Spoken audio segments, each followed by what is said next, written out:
क्या होता है अंतरिम बजट, कैसे ये पूर्ण बजट से अलग है, डिटेल में समझिए। वित्त मंत्री निर्मला सीतारमण आज देश का अंतरिम बजट पेश करने जा रही हैं। अप्रैल मई में लोकसभा चुनाव होने हैं और उससे पहले कुछ महीनों की आय और व्यय की जानकारी वित्त मंत्री इस बजट के जरिए देंगी। इसके अलावा कुछ जरूरी स्कीमों के बारे में भी इसमें जानकारी दी जा सकती है। हर साल सरकार बजट पेश करती है, फिर यह अंतरिम बजट क्या होता है, ये अहम सवाल है क्योंकि हर साल सरकार का पूर्ण बजट आता है जो पूरे वित्त वर्ष के लिए होता है, लेकिन जिस साल लोकसभा चुनाव होने होते हैं उस वर्ष कुछ महीनों के लिए अंतरिम बजट ही आता है।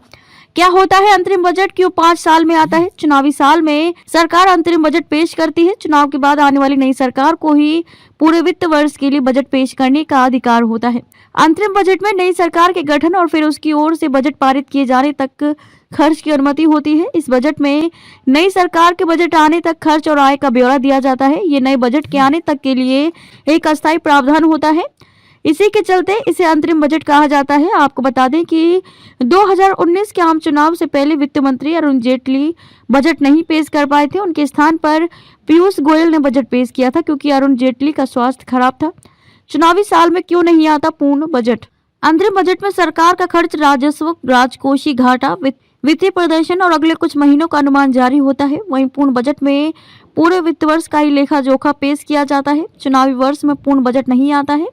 चुनाव खत्म होने के बाद नई सरकार बजट लेकर आती है। गौरतलब है कि वित्त मंत्री निर्मला सीतारमण इस बार अपना छठा लोकसभा बजट पेश करने जा रही हैं।